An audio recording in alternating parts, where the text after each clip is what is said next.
defer to our new chair of the school board. Okay. Okay, great. I guess I'm kind of kicking things off almost. Good evening, everyone. It's great to see you all. All I really have to do say to you this evening is a huge thank you for all the work you've done all year. As we've watched graphs and vaccination rates and then our virus rate, you know, our school activity has kind of worked in parallel to that. Everything you've done has allowed us to first bring our students back into our schools in hybrid. But as of yesterday, I think, right? It was yesterday, Tuesday. We are running summer school 5 days in person for those students who are eligible and choose to be in person. And that's with no distancing requirement. So that's what's huge about this, is that it's important to keep that virus rate super low. And so my big message to you right now, I know that, you know, we're getting tired and there's still more. All I have to say to you is August 30th. August 30th, August 30th, August 30th. And you guys know what that is, right? The first day of school for the fall. And then we are going to have our entire student population, those who choose, which is the vast majority of our students, they're coming back 5 days in person, no distancing requirement. They will be wearing masks. Want to be clear, students, our youngest students will not be vaccinated, but there is no distancing requirement. And again, that is about the virus rate staying as low as we have it now. So thank you all so much for your work. It is going to keep our students and families at the lowest risk possible this fall. And it's so much a tribute to the great work you're doing. So thank you, and I look forward to continuing to work with you. Take it away, Katie.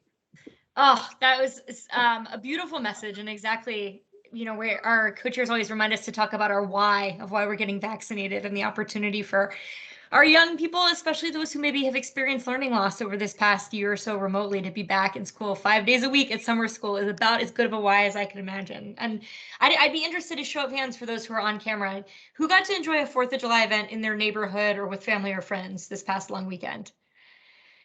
So I found just being out among my neighbors, my son participated in the Douglas Park parade on his decorated bicycles for the first time in his tiny life, was so moving to me. And I don't know if those of you who've been reunited with family or friends or neighbors felt the same way, but I was just so overcome by thinking that this moment, after this incredibly trying time of isolation and disconnect, was brought to you by vaccines, and in Arlington brought to you by the Complete Vaccination Committee.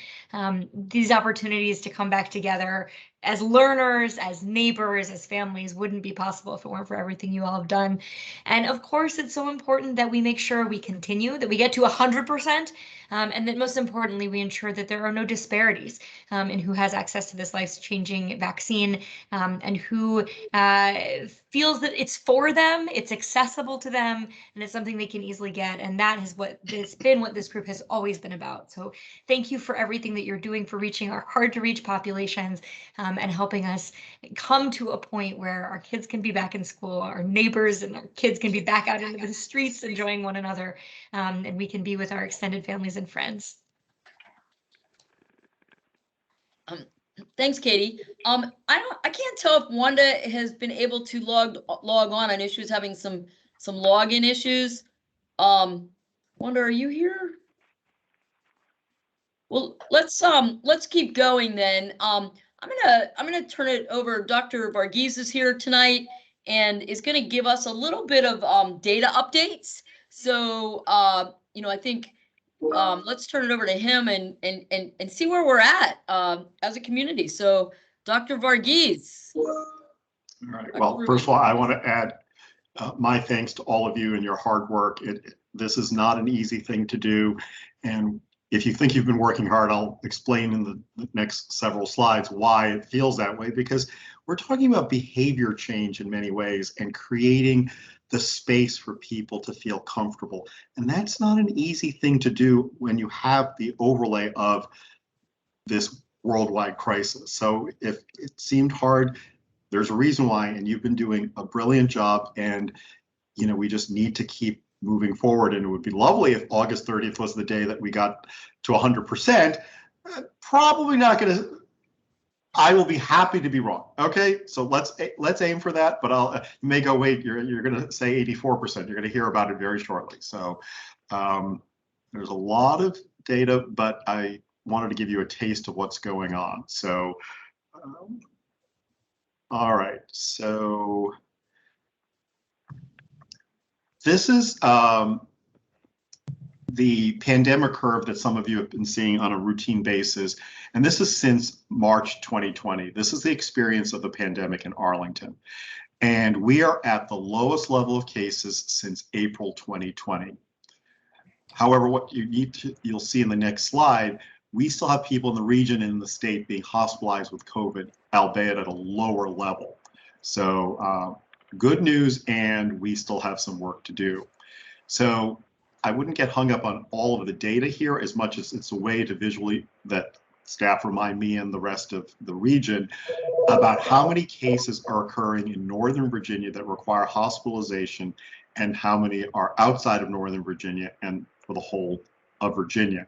And we're still averaging about 50 cases in the hospital per day. That doesn't mean 50 new cases. They're in those hospital beds, one of those precious resources. It's much better than when it was in the hundreds, but this is a way to remind people we still have disease. Even if the case numbers in Arlington are low, it's in the region, okay? And serious illness and hospitalizations are occurring. I think when you're hospitalized, that's evidence of serious illness.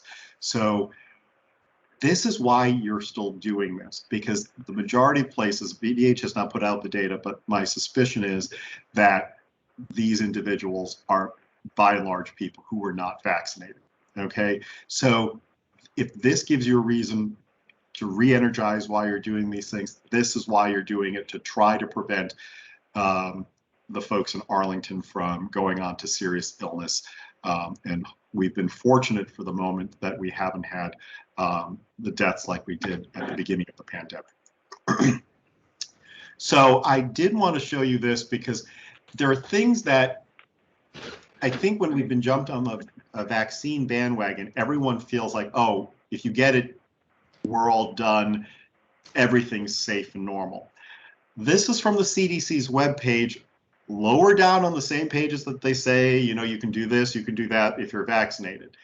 This is the page, or the parts of the page that people don't pay attention to. And I want to remind people, because you're influencers in so many ways, of why vaccines are good, and we still sometimes need to think about preserving the mitigation measures in appropriate settings. So what do we know about the vaccines?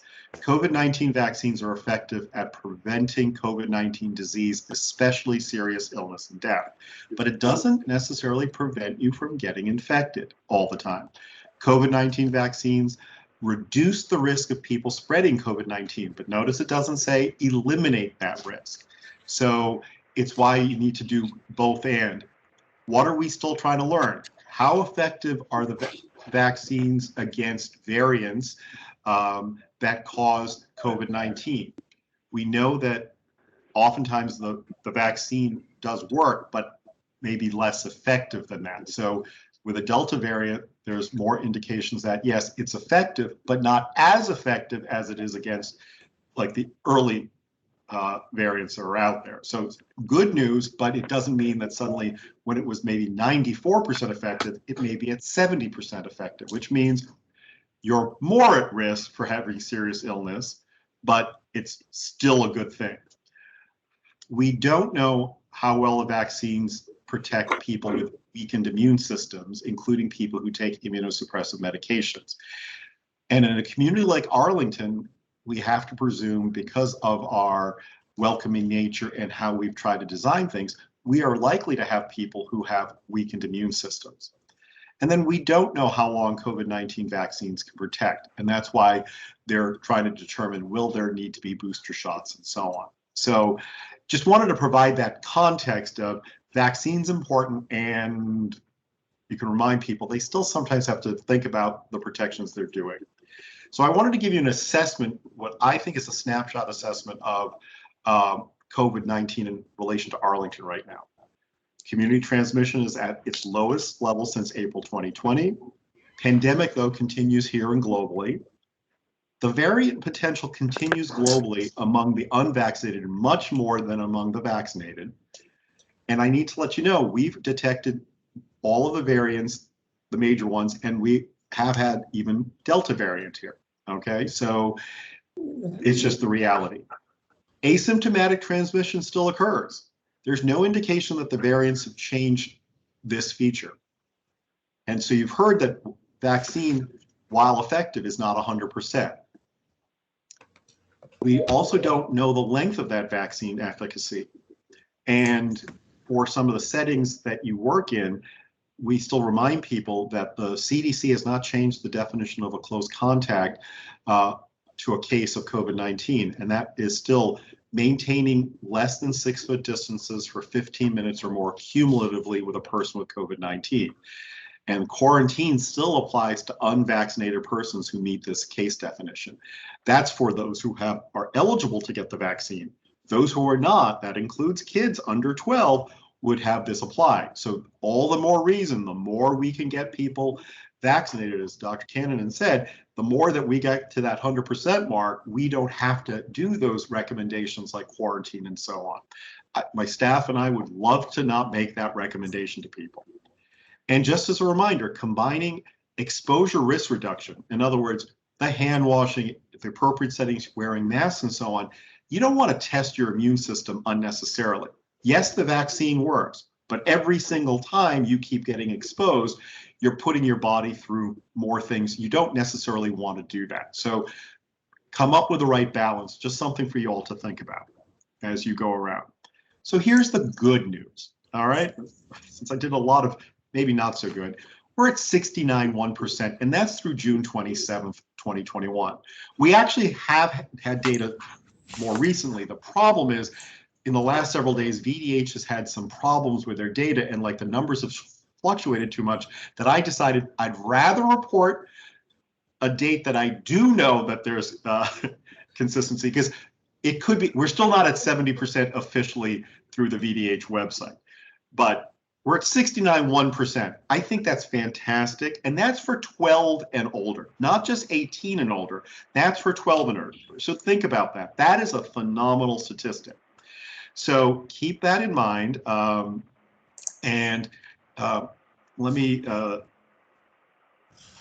You've done really good work. And to get to the next phase, I'm going to do some vaccine summary information here. So as of June 27th, we have the 69.1% of those 12 and older vaccinated.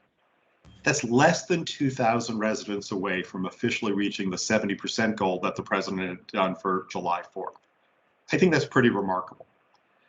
Vaccine uptake, and I'll show it on our next slide from pre-COVID data, by census tracts mirrors what the Pew Charitable Trust predicted with pre-COVID resident data. Only 2 census tracts at this point remain below 50%, and that's not entirely surprisingly right around Courthouse and in the Crystal City area at 49% as of June 28th. All of the rest of the census tracts are above 50, if not 60 and 70. So, and this has been increasing over time, including even in the areas that have been more recalcitrant. All of them have been rising. So, you know, what they talk about, a rising tide lifts all boats.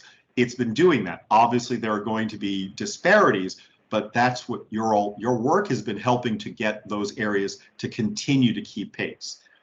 Among age cohorts, we do it currently about 8 age cohorts, 12 and older.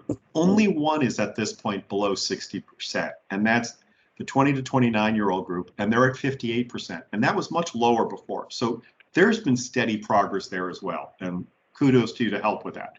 1 is between 60 and 70%, and that's 66% in the 30 to 39 group, and that also is something that has improved over time. So this is all good news. The remaining 6 age cohorts, including the 12 to 19 group, are at or greater than 70%. So a lot of good news. But I have to put this in context. Of the 64,000 plus unvaccinated eligible residents 12 and older, so that's still, we have 64,000 people 12 and older who still are not vaccinated based on what we know. Close to 46,000 of them are between the ages of 20 and 49, or 72%. Okay? I'm not giving up on the 28% that are either young or on the older side, but relatively speaking, those numbers are all well below 10,000, if not actually below a couple of thousand. So in a sense, one of the things that you need to be thinking about is we need your help to think about how do you reach and continue to reach the 20 to 49-year-olds who are also the bulk of our community, because I think some of you heard me talk about this before. We're a population pyramid more than a diamond. We bulge in the 20 to 40 range. And because of the size of that, they're also instrumental to our success in combating the virus. So, but here's some hopeful news. Although it may scare you that the states have never worked out data sharing agreements on vaccine, we know from CDC and then through VDH that there should be about at least 14,000 Arlington residents who received at least one dose of vaccine outside of Virginia, the majority being DC and Maryland. So, and we know at least 1,000 of those are known to be J&J vaccine, which is a one and done. So that gets us closer, once we officially have that data, to being over, close to 70, if not older.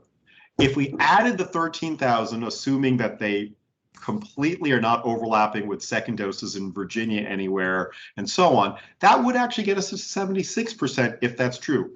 I'm not going to declare that yet till I have that data in hand so we can make sure there isn't duplication and so on, because you know what? This is something we don't want to get wrong, because we may declare victory too early and not actually continue to get people vaccinated. VDH and the other state health departments are working through agreements for data sharing. It's a shame that it's taken a pandemic for them to do this, but until those are done, we're not going to get that data. One final thing, some national data suggests 16% of US residents may be against vaccination. So if I apply that to Arlington, that's why you may hear me say, my next goal would be 84%, okay? So that we're basically about 15% away from vaccinating the 31,000 people left to get to 84%. I am not giving up on 100 if we can get there, but we need incremental goals. So, and the reason why I talk about it this way is if those doses of vaccine that I talked about from Maryland and DC actually come through, then the task is the difference between 76 and 84. So I'm praying that it's 76. Trying to give you some hope in this. So, and I talked about the Pew Charitable Trust. And the reason why I don't put out the data by census tract specifically is we discovered after we did that with the cases, people started targeting those areas as places not to go, and people started feeling ashamed of living where they did. Okay? You should. But, and so they actually would start not wanting to cooperate, and building trust is a problem, okay? We started seeing people of different race and ethnic groups not wanting to share their that data because they felt that they were being targeted by the community. And if we're talking about trust, we're trying to move in the direction of making it safe for people to let down their guard, to let us into their lives to get vaccinated. And this is exactly what we saw in Destination 2027. The areas in darker purples are the areas that, by demographics, they anticipated would need further outreach because they were going to have more hesitation. And this is what we saw in Destination 2027 with the life expectancy data and others. This is the problem with demographic data and inequities. You can predict. I would love to be in the job one day where you can give me all the demographics and throw it at me and I can say, I can't make a single prediction. We want to make sure one day that this, first of all, is one light shade of purple, that every single geographic area has the same level of prediction, and it's that everyone wants the vaccine. So having said that, just a final things on like how to think about, or how I've been thinking about vaccine uptake based on some new information and the ways to think about it. So at the very beginning, I think a number of you were rightfully concerned about the logistics. Was there enough vaccine? Are there enough sites? I think we can say comfortably, vaccine availability in the US is no longer at issue. You can get all 3 vaccines in Arlington in plentiful supply. And access to sites providing the vaccine has improved significantly. I spoke to Corey Silcox, our planner extraordinaire, and said, with the pharmacies and our 2 fixed sites, not throwing in any of the mobile things, there are 38 fixed sites in Arlington as of today. And we're a 26 square mile jurisdiction, okay? However, I put an asterisk there. That does not mean that functional availability may have changed for some folks. It may be that even though we're 26 square miles, if they don't have the transportation or feel comfortable with computer technology to like sign up at certain places, not for the Arlington ones, but pharmacies, that could be a barrier. And so those are things that you may still need to think about, how to help people get things in their neighborhood. But the other way of thinking about it is behavior. Because once you've got the logistics, you've got behavior, and really what we've been doing is creating behavior change. And that's not the easiest thing to do. And I think you have actually shown your impact with behavior change to this point. So one of the studies out there has classified them as enthusiasts, those who are hesitant, and those who are COVID skeptics. So let me start with the COVID skeptics. If they're considered essentially distrustful of medical and or government establishment and vaccine. And if you use that national data, 16%, for the moment, okay, let's shoot for 84%. So that's what you're going to see some of these other numbers. The enthusiasts are people who have already been vaccinated or definitely plan to get vaccinated. And what I've said is, we know that at least 69% of those in our population who are eligible are now vaccinated. That could be as high as 76%. Because I wanted to show that the hesitant group that's left, that 31,000, is somewhere between 8% and 15%. And they're the unsure but persuadable, is what folks are looking at it as. Watchful, those who are waiting to see how everything goes. Cost conscious. Now, some may go, but the vaccine's free. But they're worried about resource barriers like time or money to get vaccinated. And that's a real cost for some people. And then system distrusters, those who are distrustful of medical and or government establishment, but not necessarily anti-vaccine. And I think that what you look at the hesitant and the COVID skeptics likely have in common is it's trust or the lack of trust. And I got this meme from Facebook. It just happened to arrive at the right time for this. I think there are 2 reasons why we don't trust people. First, we don't know them. And second, we know them. And that's because those who we don't know, we don't trust. But those we know often are the ones who have broken trust with us. And so we have to be very careful about this, because while our agenda may be trying to get people vaccinated, that may not be their agenda. And so we need to be as agendaless as possible to help people trust us to say, look, we're not going to force you to do anything, but we want you to know and maybe make an informed decision. And so I'm sorry if this is small. It's not small on my screen. It came from the same group about the enthusiasts. I'm not going to focus on them. The watchful, the cost conscious, the system distrusters, and the COVID skeptics. I've already discussed the basic definitions, but the barriers for the watchful, what if they live in a community that the norm is not to get vaccinated? We see that there are large swaths of the nation where it's kind of like you get almost ostracized, or like, are you caving into this conspiracy theory? They also worry about vaccine safety. The cost conscious, that financial cost of losing time from work, the time itself, vaccine safety. The system distrusters officially are saying trust, but vaccine safety is a trust issue. Is there access and inequity? And then for the COVID skeptics, they may have deeply held beliefs around COVID-19. That doesn't mean we give up, but you have to decide where you're going first. And so the solutions as examples they talk about for the watchful, make it visible that others are vaccinated or intend to be. See, you are the influencers, but we need, and you have the reach to the trusted agents. We need to get more and more of the trusted agents who have contact with their loved ones or their friends who they trust. I think we've done a pretty good job of trying to bring vaccines to people. And with 38 sites, there's always a presence. But and if there's any way we can convince employers to offer paid time off for those who are worried about money or the time, fantastic for side effects. I think CVC is one of the groups that's doing this. Listen and learn, partner with trusted community organizations. But the reason why I kept this COVID skeptics last is because I think this is true for more than just this group. We should not be in the business of trying to debunk directly, because that's often the mistake. We think people are linear thinkers and rational and they accept it. Our goal is to get the trusted figures, those trusted agents that you may know who can then get to those individuals, make sure they know what the right information is, and then in their way they communicate with folks. I had a great discussion from someone with APS who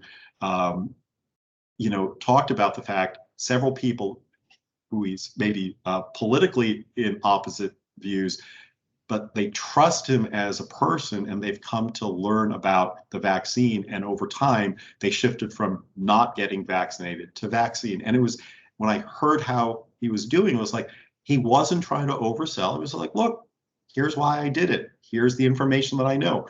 And he was able to leverage his trust to get them to over time shift. So that's why, while my goal sometimes is to get to that 84 by December, I'm actually hoping that we can meet Dr. Cannon's goal of 84% or 100% by August 30th. So sorry, I know that probably took a lot longer, but I felt that was important context to provide folks. Ruben, that was great. I'm going to turn it over to our co-chairs to lead the rest of the meeting. We have Wanda Pierce and Nancy White with us tonight, and so they're going to take it from here. So thanks, guys.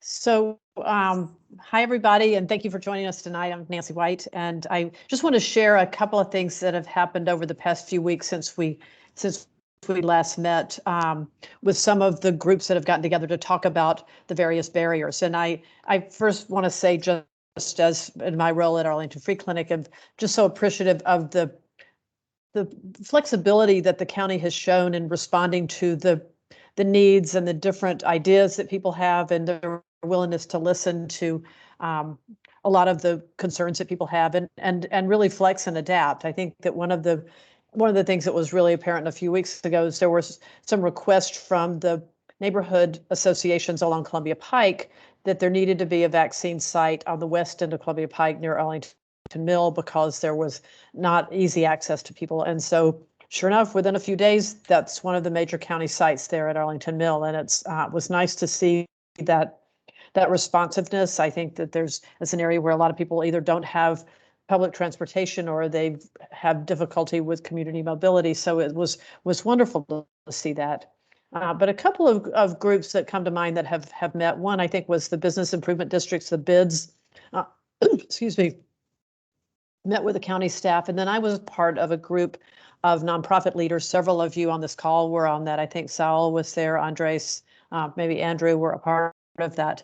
But the nonprofit leaders in the community met with Dr. Varghese, with a lot of the county staff that's been involved with vaccines, to really talk about what we were hearing from the front line of those individuals that we serve. And the story that came out of that is that there is not one single slogan or one single solution that's going to solve this problem. We look back, it seems like ages ago when we were in those days of limited vaccine availability and high demand and the stress that went on with that. And we're actually in a much harder phase now where every conversation is potentially different.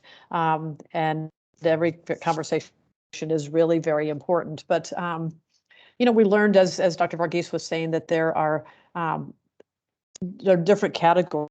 There's sort of the group of, it will never happen to me. I'm young, I'm healthy, even if I get sick, it won't be too bad. I don't need to get that. And there's that sort of argument that goes along, and who are their trusted sources. There's another group. There's a lot of people that we see at my clinic that are afraid of needles. It's like, I don't want that. I'm afraid of shots. And that's a serious concern. You think, oh, it's going to be 1 second, it's gone. But that, tends to be their reason. And then there's this whole, distrustful group that I think is really susceptible to some of the rumors, some of the misinformation, the conspiracy theories about fertility, about magnets, about, really latching onto some of the side effects, which are not that common, but that really connect with those people who are sort of looking for a reason to delay that. And so there seems to be lots of different reasons across the board, and as a result, I think it's hard on our part to offer one solution or one argument. And my take home from those conversations and just what I've seen at the clinic is that the real best answer right now to me is thoughtful conversations and trusted sources. And I think that's why we've pulled all of this group together, because you've got your own constituency or groups or neighborhoods for which you were a trusted source that you can help to spread that word. And I'm excited to see the success we're having in the community, and I'm optimistic that we'll get to that mid-80s by the time school starts. So thank you all, and I'll turn things back over to Wanda. Hi, Wanda. You still with us? I saw you earlier. I saw your face. There she is. Hi, how you doing? Hello, everybody. So we'd like to go into an interactive session with Dr. Barghousi, if we can.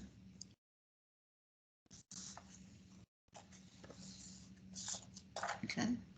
So feel free to. Yeah. So feel free to add any comments into the chat box while Dr. Barghousi is actually answering some of these questions. So the first one, can receiving a COVID-19 vaccine cause you to be magnetic? There is no evidence that it makes you magnetic. I know people are claiming that in all sorts of places. There's nothing that we can find in any of the literature, and FDA and CDC have all debunked this. There's nothing that is metallic that would cause that sort of phenomenon. I think that's the most important thing to remind people. We don't know why this is happening, but obviously the power of myth is tremendous. And so I think you just simply say, there's nothing in it that's metallic that's known to be that's been identified, and CDC and FDA have assured us.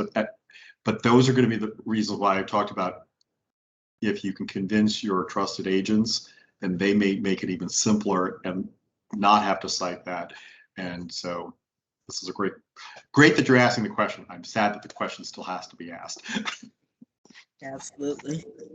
Okay, so do any of the COVID-19 vaccines authorized for use in the United States shed or release any of these components? So I think thinking about this, there are a couple of concepts that people are confusing. The viruses in general, when you get infected, they end up shedding in your body through your nose, through your GI tract, and so on. There is no live virus in the vaccines that are available. Obviously, if there were live vaccine viruses, then yes, that would be an option. But right now, none of the vaccines approved in the US do that. So you cannot shed COVID-19 virus from this. There is no COVID-19 production ability from these vaccines. What the vaccines have done is taken just the instruction for one protein in the coat of the virus to be produced in the cells. We don't even have the entire instructions for all of the virus. And I think that's more detail than maybe the public needs to know, but I want you to have that context. There's been no evidence that there's anything else being shed with this vaccine or any other vaccine, that other components get shed, because it's really a small amount of material that basically ultimately gets destroyed in the body. So. Great. Okay, so here's a question. Is it safe for me to get a COVID-19 vaccine if I would like to have a baby one day? Not me personally, but if one would like to have a baby one day. Well, the way I can answer this is with what we know, it seems very safe. One of the first indications was when they enrolled women of childbearing age in the studies, they obviously did pregnancy tests at the beginning to try to exclude women who were pregnant. But given the length of time of the studies, which is a good thing, women became pregnant during the study, and they had their pregnancies went full term. There was no defects detected.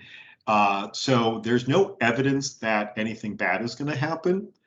One of the things that I have to keep reminding everyone, some people think about the risks from the vaccine and they keep forgetting about the risks from the virus. There's more than just illness and death in the short term. I think some of you have heard about the long-term sort of things and people talking about fog and other things happening. The virus seems to be giving all sorts of complications for people. And so when you talk about this, please remind them, yeah, you're putting your thumb only on one aspect of this equation, saying, oh, well, there must be effects of vaccine, but you're forgetting there are real life people who are experiencing the consequences of having to have had the virus. And that's been the gift that keeps on giving. And, you know, I can't prove a negative. There is no way I can tell you that 50 years from now, could there be something? But we have to survive to 50 years from now for that to happen. That's me being a little bit more here, but just put that in context. I believe it's safe for what we know, and the risks of COVID to people are tremendous. Absolutely. So will a COVID-19 vaccine alter my DNA? So the vaccines that we currently have do not do anything with the body's DNA. Are there vaccines that can go into the DNA? Yes. None of those are in production anywhere that I'm aware of, and definitely not the ones authorized in the US. They do have, the problem is they do use, where there's the, for your benefit, the overlap with DNA, they use what we call messenger RNA or ribonucleic acid.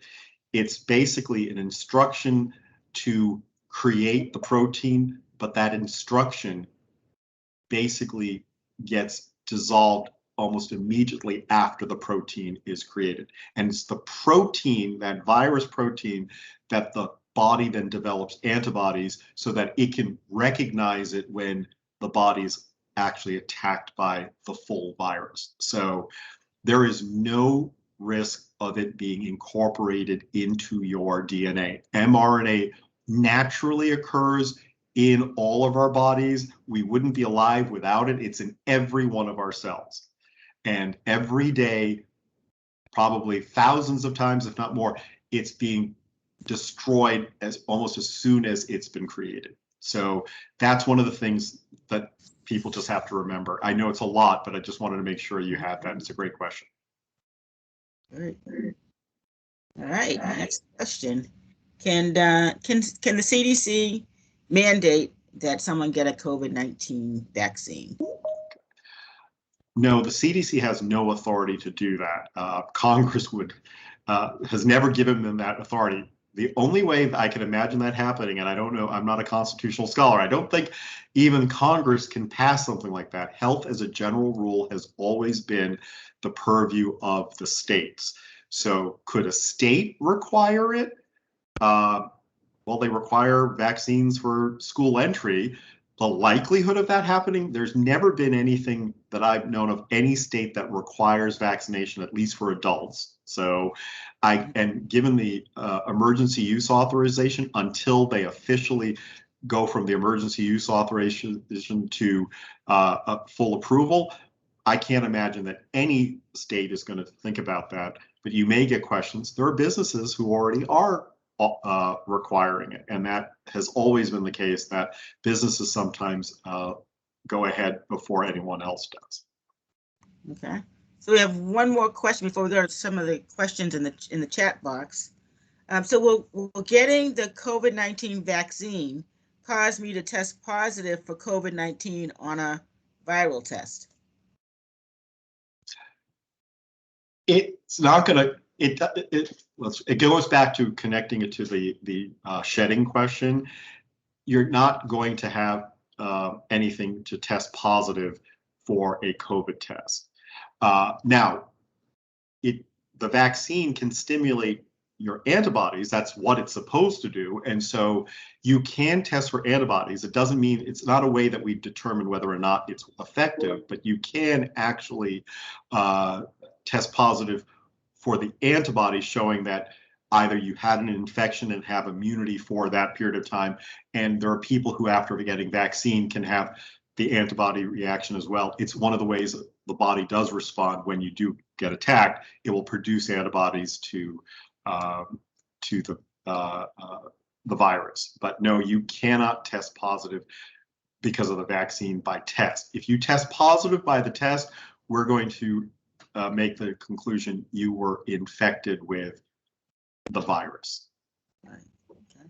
Thank you, Dr. Varghese. So, Bryna, have you been keeping track of some of the questions in the chat?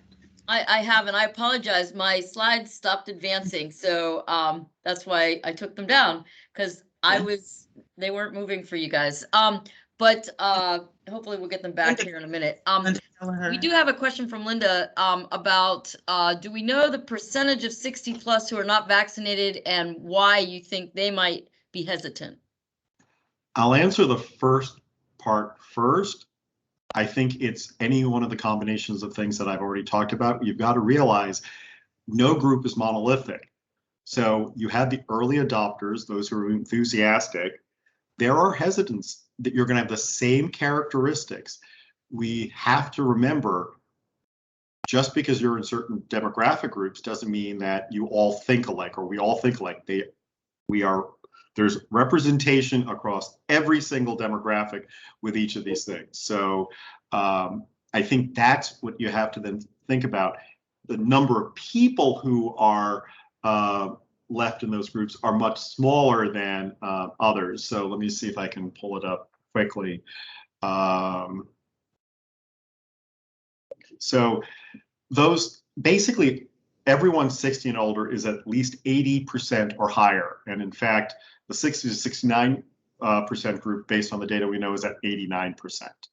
It's actually starts dropping down. It's like the 70 to 79-year-old group is 84%, and those over 80 are 81%. The good news in some ways is for the total of those three populations, doing the math quickly in my head, it's barely over 5,000 people total among those three groups, compared to what I said when you have the 20 to 49-year-olds being 45,000. Doesn't mean you shouldn't try to go after them, but you know, they could have good reasons, and they're going to have just as much the same skepticism potentially. Or they may go, I never go out, or I protect myself, I'm not going to get exposed. And so they may go, I'm not at risk. And that's sometimes the thing that we may forget. Who do we associate with that? And you forget about asymptomatic transmission. Mm-hmm. So think about how do you message in your various communities about, by the way, do you know that, you know, you could still get exposed when a loved one comes over? So I think the next set of questions is having to do with our vaccination, where to get vaccinations, what we're doing. And so I think we will move to that next. I want to thank Dr. Varghese for joining us tonight. If everyone could give it up I mean, every day his team is here. Kim and Corey and Michelle are staying with us for a little while longer, but to talk a little bit about their field operation work. But Dr. Varghese, thank you for your leadership. I'll stay on while they're still up, but I'll turn off my camera. That's great. So I had a quick question. I think that we're turning it over to Tanya right now. So, and Elizabeth's going to share the slides since my system stopped working. Wonderful, thank you. Elizabeth, I think we are on slide 11. Perfect. Thank you so much. Just wanted to remind everyone that we do have 2 vaccine clinics that are up and running. The first one is at Walter Reed Community Center. That's open Monday through Friday from 11 a.m. to 7 p.m. and on the weekends as well from 9 a.m. to 5 p.m. As Nancy mentioned a little earlier, we recently opened up Arlington Mill as well a couple weeks ago, and that's open same hours, Monday through Friday, 11 a.m. to 7 p.m. And also on Saturday and Sunday, except from 10 a.m. to 6 p.m. Both are walk-in, or you can schedule your appointment using that URL down there. You can also just search COVID if you go to arlingtonva.us and it'll pop up right away. You go to the next slide, please, Elizabeth. Thank you. And then as another friendly reminder, there are also over 35 pharmacies in Arlington County where you could go get your vaccine, including Safeway, Harris Teeter, Walgreens, CVS. You can find the vaccine nearest you or the vaccine clinic nearest you by going to vaccines.gov. Thank you much. I believe it's going to be handed over to Corey now. Hi there, everybody. Thank you so much for having us here today to talk about some of our vaccine operations. As Tanya mentioned, we are operating 2 fixed locations at this time out of Walter Reed and Arlington Mill. Those are open to the public. We also have a location operating out of Sequoia 1, where the Public Health Department is located, and that is for clients using services there on the Sequoia campus, including those that are served by Public Health and other Department of Human Services programs and agencies. We have been providing vaccine in a variety of field, mobile, neighborhood types of events. The different terms have been used for it throughout, but all of these have had similar things in common. We're going into a new location where we don't currently have a fixed site. We're setting up a vaccine clinic. We're offering vaccine for a limited number of hours, and then we are tearing down that location and going to another one.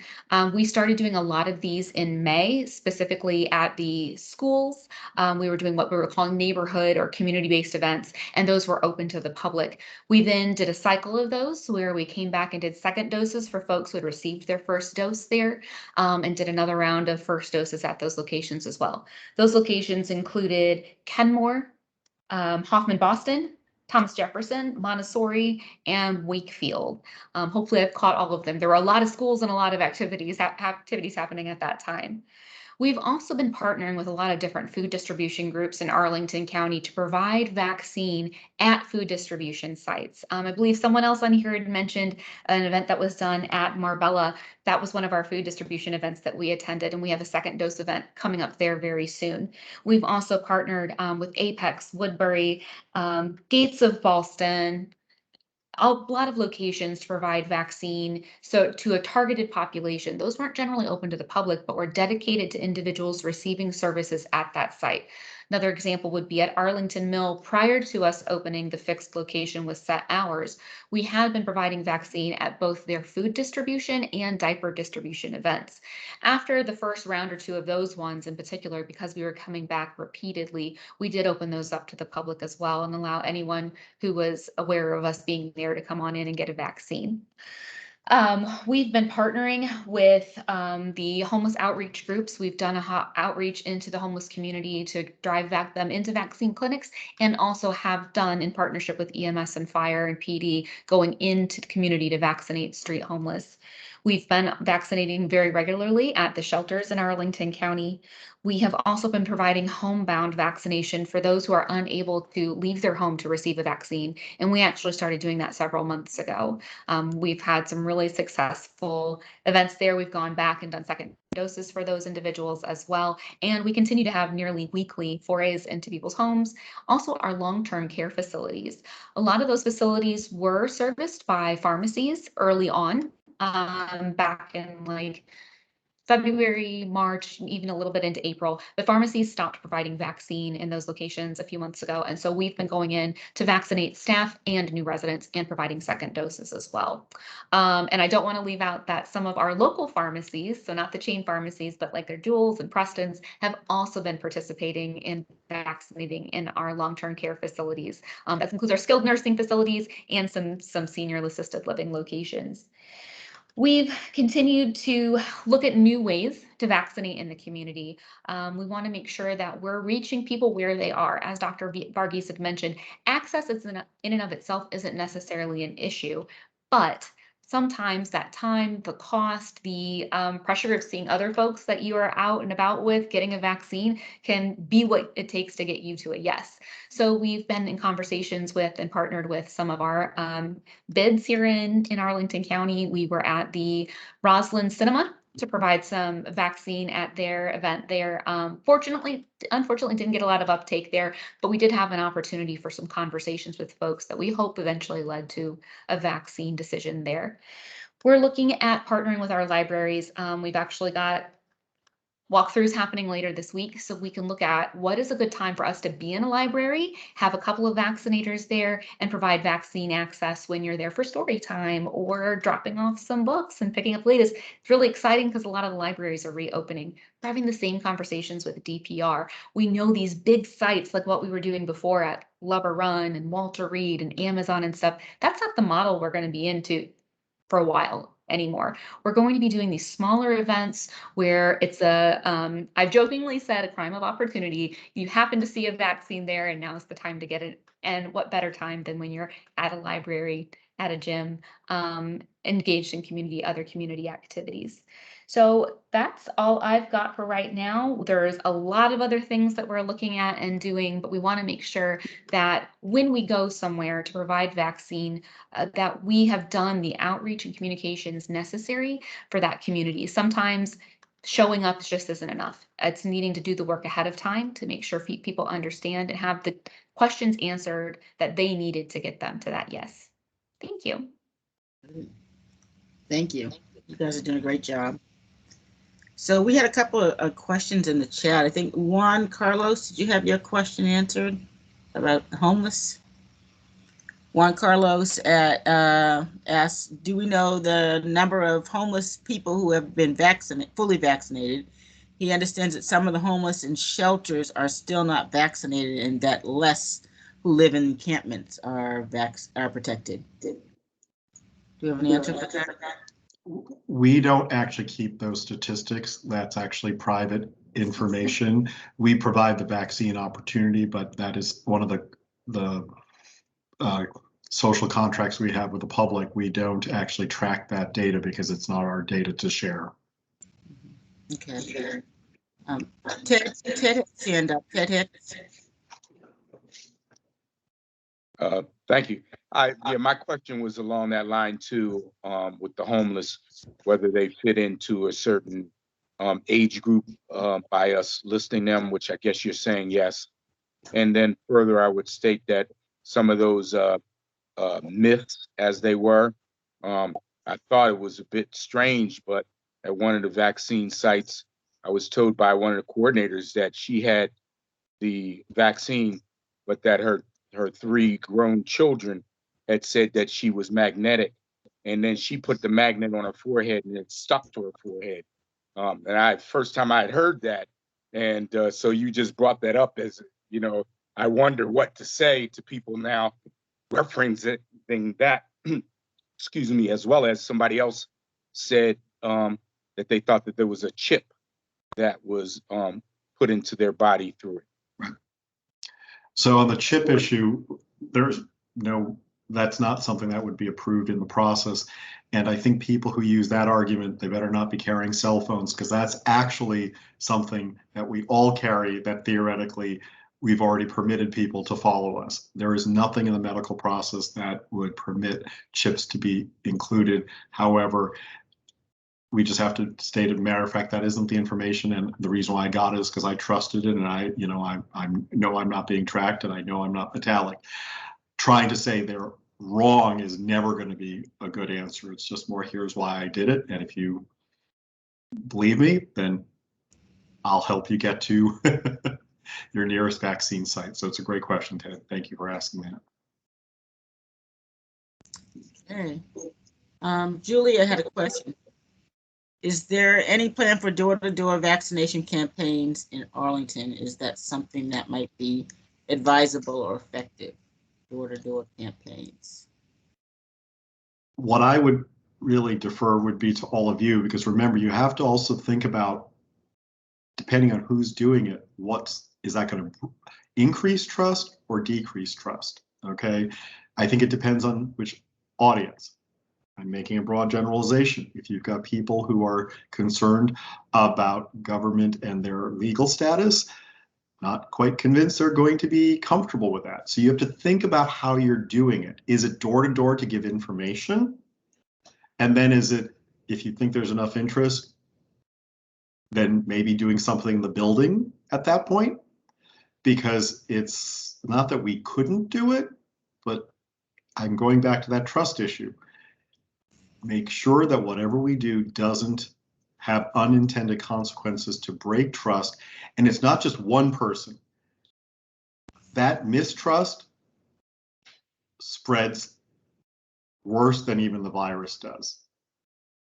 There's a risk communication principle the CDC taught me. It takes 3 positive statements to get back to neutral if you hear one negative idea. So that's how powerful our words can be. And that's why the trust, you know, some people get been annoyed on my staff. It's like, you know, let's cross the T and dot the I, because they expect us to know as much as we can and share it in as honest and credible way possible. The minute you lose credibility, you have to build that trust back up. So let's not waste our trust quotient. Okay.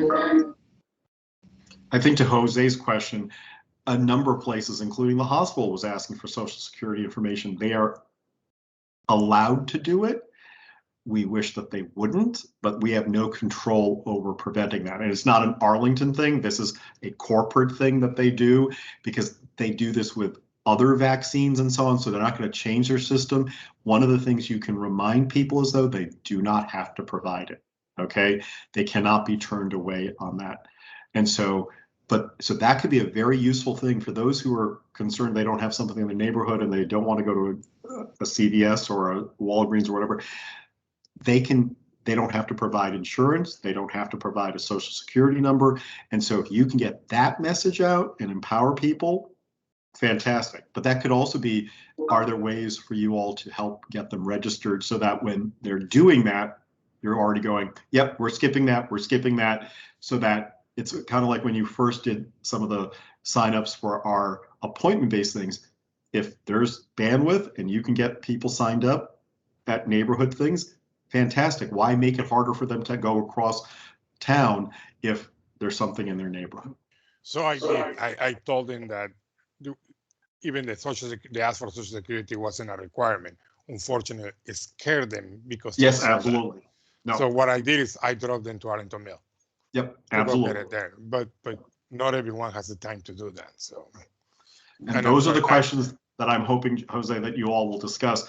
There are still going to be those issues of transportation. This is not like other things, though. This is hopefully a once in a millennia crisis.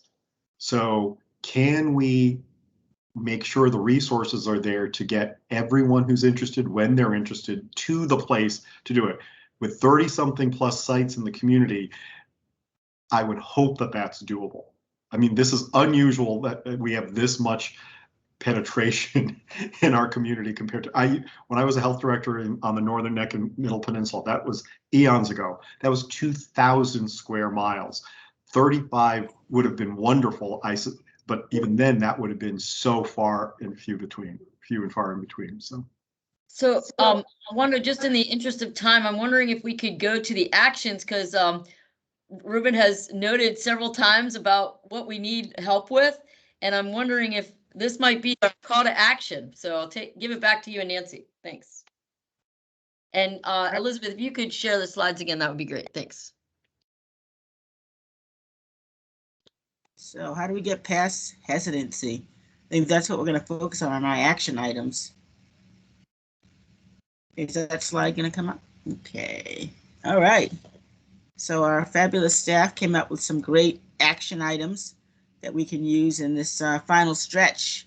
And if there are some that we don't mention here, throw those in the chat so we can share it with everybody.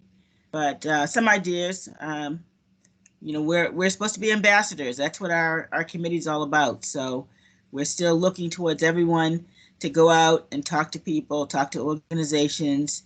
Again, but this time now we're on the hesitancy stage. So talk to 5 or 10 people you know, either people who have not yet been vaccinated and people who are influencers on other people's lives. And I think from the beginning, we kept talking about who are the trusted advisors, the influencers. So that's who we're after. Personal calls and emails, one-on-one conversations, your healthcare provider, for kids, talking to other kids, parents or grandparents, your faith leader, teachers and principals and counselors. I don't think the principals would like that spelling, but your camp counselors, barbers and hairstylists, fitness instructors and coaches, favorite bartender, and anyone else who knows people. And if you guys can put some additional folks in the chat, we'll add those too and send that back out. And also, if everyone can just go ahead right now and put the number of people that you know that are influencers that you're going to talk to. Just give us a number. Everyone pick a number. How many people are you going to talk to? Be making your list in your head right now. And I will fix the spelling error. Thanks. Well, a principal would notice that. I know, that's. But thank All you. right, we got 5 from I believe that is Office volunteer 1, Wendy. Wendy, there you go. 10 for Nancy White. Come on, guys. What you got? Put your numbers in. This is the time. It's an easy opportunity to make a commitment tonight. No money involved. Just a little time and energy and passion. 6, all right. Have you talked to your fitness instructor? Have you talked to your bartender? Because think about all the people the bartenders talk to in an evening, and they could become the influencers. As you're getting your haircut, is your barber or hairstylist talking to everyone that sits down in their chair? So Absolutely. there you go. All right, keep those numbers coming. All right, back to you, Wanda. Okay. So other actions that we can take as a CVC team, signing up to talk to people and encourage them to walk over to Arlington Mill or Walter Reed to get vaccinated, and in real time or at other nearby locations. I think we've had some volunteers going out in front of the grocery store on Columbia Pike, asking people to go across the street and go to Arlington Mill, get vaccinated. Had volunteers with signs, but anyway, we can get people to just go in these convenient locations. That would be great. So near Walter Reed, Arlington Mill, multifamily buildings, and of course the county fair in August will be another opportunity for us.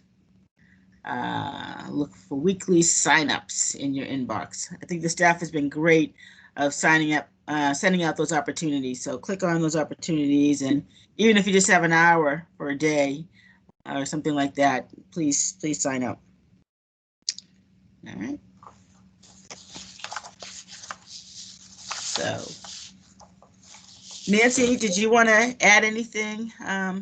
Any comments for our? I think we've covered our objectives. I think this has been a great group. It's good to see everybody stepping up and sort of committing to stay in the fight on this and keeping together. It's just fun to see the energy on the call after this whole long year of hard work. So thank you all for 30,000 guys. That's all we have left. Amazing. 30,000. That's it. We can do Not it. bad. All right. We've been here before. 30,000 people. We've been here before. A year ago, we were here with census. 30,000 is nothing for this group. Let's go for it. I know we had talked about this before, but did we find that there would be some efficacy in providing gift cards or anything like that? Because at one of APA's vaccination sites, or actually all of them, they were making little goodie bags with just things like masks in there, etc., and also a gift card to Giant or to TJ Maxx. Nancy, you were in the conversations about gift cards. Maybe you can highlight what we heard. I, I think that it was sort of all over the charts. It's like everything else. It's like there's some people that may make a difference for. There are others that, someone from our nonprofit group said that they were offering $200 gift cards to people and couldn't get any takers because there was just that sort of resistance. And so for those people, it's going to take longer. But, our feeling at the clinic is like if we can get one person at a time, and if it convinces one person to get vaccinated, it's worth trying all of these different things. So I do think it really came down to trusted sources and thoughtful conversations. But an ice cream cone or a taco or a gift card or something like that might work. It's there's nothing wrong with being creative. It's just, where do we put our greatest resources? I think it's the question. So thanks for bringing that up.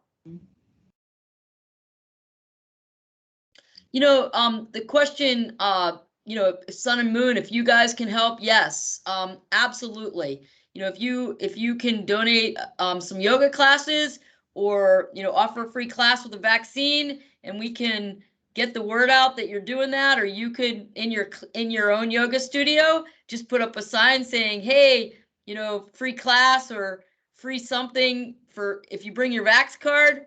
That would be fantastic.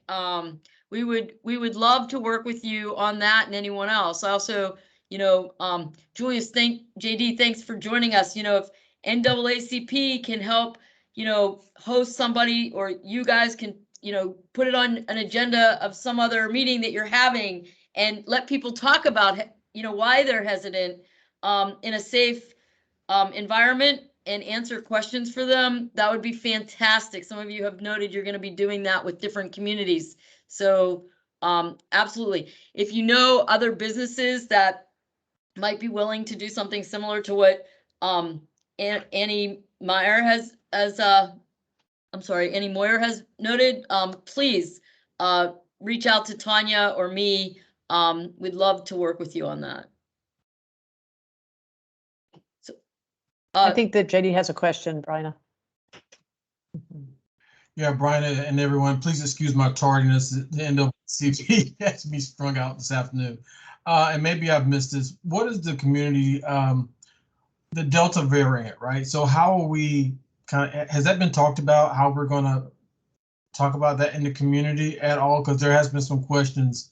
I know from my 27 and 26-year-old, they're like worried about the Delta variant, and this, we're seeing those numbers. So we're going to have community conversation on that, or get word out. If so, how? Dr. Murphy. Be happy to.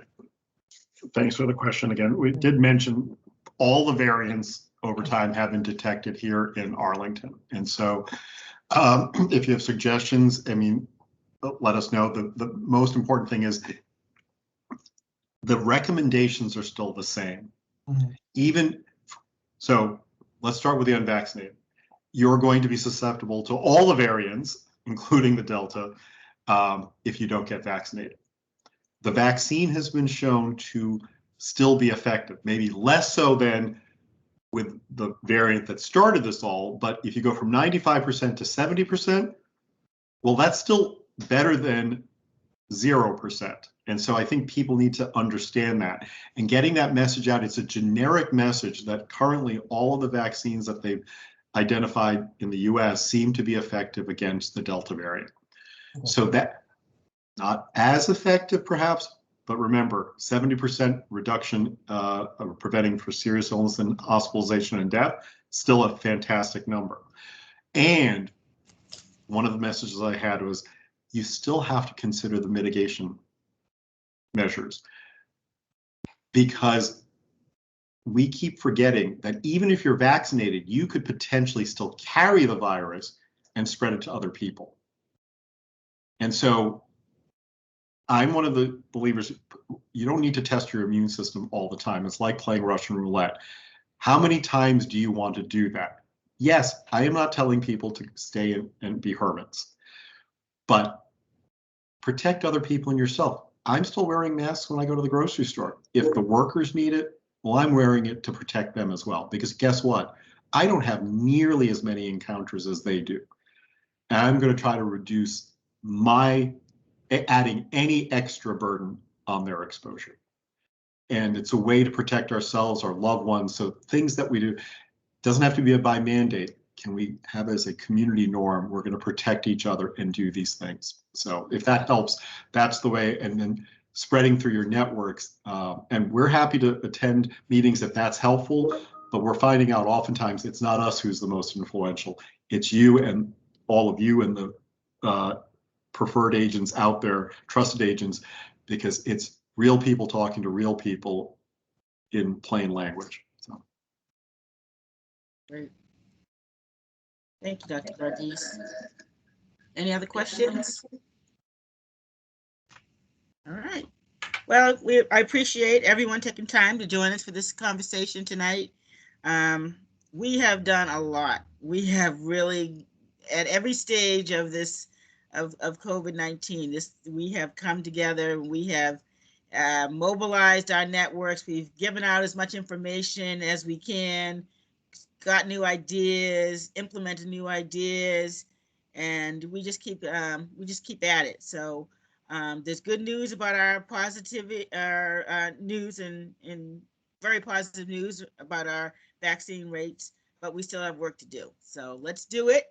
Let's get it done and stick together as a team. Thank you to the county staff. Thank you to Katie and to Barbara for joining us, taking time out of your evenings to join us on this committee.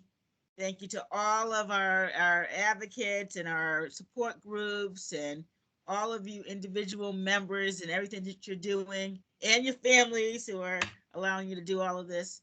And so let's keep up the good work, and I think we're in the final stretch. So let's do it. Any other words? All right. Well, thank you, everybody. Thank you, everybody. Good night. Thanks, Wanda and Nancy.